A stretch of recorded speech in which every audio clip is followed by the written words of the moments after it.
Hey you guys, what's up? It's your girl Cece, and I'm back with another video, and I'm a lot better now. I have my strength back more. Of course, my lungs, they just got a little bit of a ways to go, but I'm feeling a lot better than I was the past couple of days. Thank God, Jesus, Holy Spirit for healing. But I wanted to come on here and kind of delve on a topic that is starting to see like a rise and a spike because of the coronavirus. And that is something that I'm noticing more and I'm hearing about is domestic violence and domestic abuse.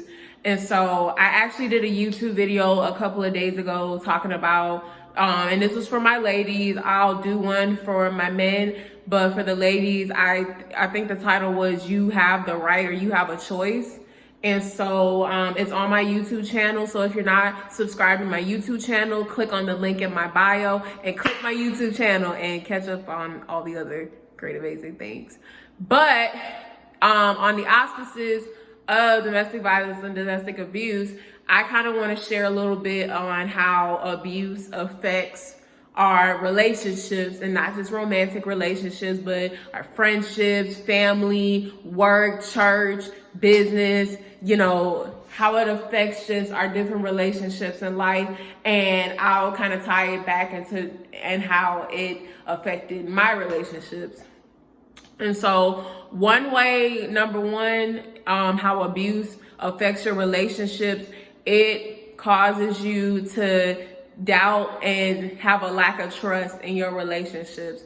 So when you've been battered, beat down, torn down, assaulted, violated, tampered with, whatever kind of abuse that you dealt with or were subjected to, like, it causes your level of trust in people and confidence in people to really be low. It's like you hear people tell you, hey, I got your back. Hey, I'm here for you. You need anything, blah, blah, blah. And on the outside, you're like, yeah, okay, thank you. Like, you're just so sweet. Oh my God. But on the inside, you're just like, yeah, right. Like, they really mean it.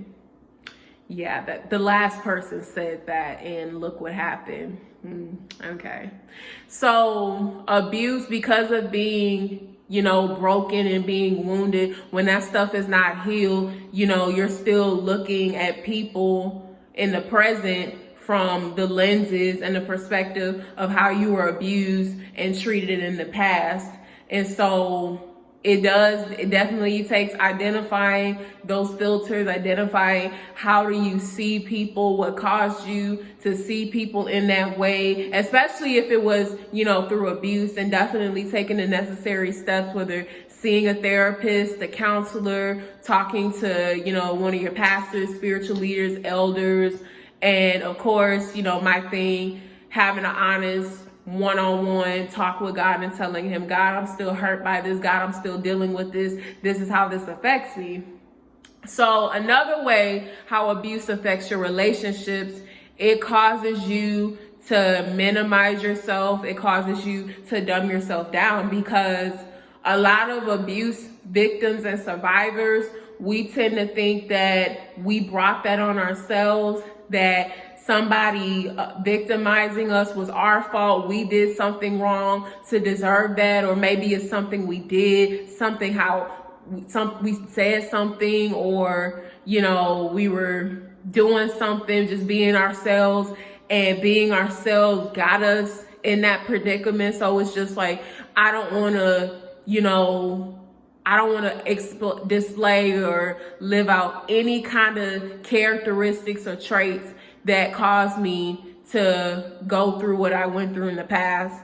That's what I've thought, and I'm sure that's what plenty of other abuse victims, survivors have thought in the back of their mind. And so it really takes understanding and learning that that wasn't your fault, that somebody choosing to hurt you, assault you, victimize you, that was not your fault. You being yourself, you being gifted, being talented, you being bubbly, excited, and somebody wanting to come and tarnish that because they're hurt and they're wounded. And so it's understanding that you weren't victimized or abused by a whole person. You were hurt by a hurt person, because of the famous saying that goes, hurt people hurt people. And so now you have to, like I said, take those necessary steps of rejecting what your abuser projected on you, because the thing is, abusers tend to project their inner turmoil and inner wounds and even inner hatred of themselves. They try to project it on you. And so you have to, again, as I always say, identify what they projected on you. And if you don't realize that they projected it on you, I'm here to tell you today that they projected on you. Like, they made you hate how you are, hate how you sound, hate how you look, hated how you dressed, or whatever that is. You started to hate that because something in them was triggered and they took that out on you. So like I said, it wasn't your fault. Another way how abuse affects people in any kind of relationships, it causes you to withdraw, causes you to pull yourself away from people and isolate yourself, or it can cause you to become overly clingy, overly codependent on people, to where you'll do anything just to have people around you. So whether it's sleeping with somebody, whether it's giving somebody your money, whether it's, being a people pleaser, you'll just go above and beyond just to keep people or keep a person in your life, because you don't want to be alone, because you're thinking in your mind, you feel like you did something wrong and, it was your fault. Goes back to blaming yourself. And so you'll do whatever you can to try to keep somebody around, even if they're not healthy for you, even if they're not good for you. But because you still have the mentality of, it's my fault, I did something wrong, still walking in that shame and that self-blame and self-condemnation. And so, like I said, you'll either try to, overwork to people please and to keep people around you, or you're clingy or codependent, or you'll isolate yourself, you'll push people away, because it's like, being around people, being in connected to people is what got me hurt in the first place. So better yet, let me just push that away. Let me just reject that. And I've actually been on both ends of that spectrum, so I can definitely relate to that. But understanding that we need people, God created us to be relational. And the thing is not to make people an idol, not make people the source of your healing. They're more so conduits and agents and tools. However, at the same time, though, still embracing those relationships, embracing that communion, that fellowship with other people, because we're not supposed to do life alone. Like, even some of the chemicals in our body, when you hug people, oxytocin is released, and they call that the happy chemical, or the happy feelings. I forgot what they called it. But, that oxytocin, that bonding hormone in your body. And I hope I said that right. Don't come for me. If you do, I don't care.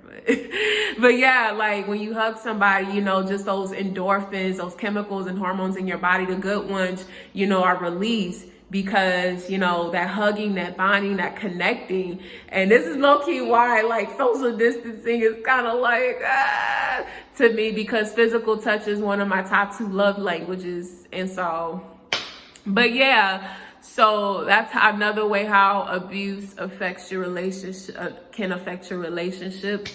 And so one of the ways in working to overcome that is definitely some of self-evaluating, being honest with God, being honest with other people, and being honest with yourself first and foremost, and letting yourself know, like, hey, okay, I'm not completely healed from an area, and doing the research, and also, seeking out the help to get that, because there's so much help out there, especially in the health and medical field, the mental health field. There is so much out there, and there's actually, a broad spectrum of different fields and different categories that people are able to help you in. So don't just automatically assume that, okay, going to go see a doctor is just bam, you got to take medicine. That's not the only solution that you can do. You know, you, like I said, you have counselors, you have psychologists, you have therapists, you have life coaches and mentors, and you have psychiatrists. So you have like a broad, vast majority of people that you can go and talk to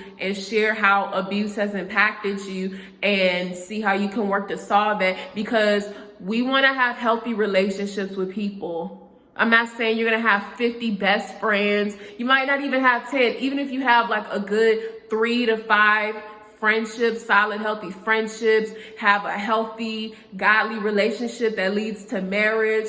You know, you have healthy relationships with your children, your family members, and healthy may look different for each person, but nevertheless it's healthy. It's in a way that edifies and shows people, you know, who Christ is, his heart, his character, his attitude. Like, those are the type of relationships that we're striving for. Because when we have healthy relationships between, you know, the friendships, healthy relationships in romantic relationships, we can raise up healthy children. We'll build up strong communities, strong cities, states, nations, you name it.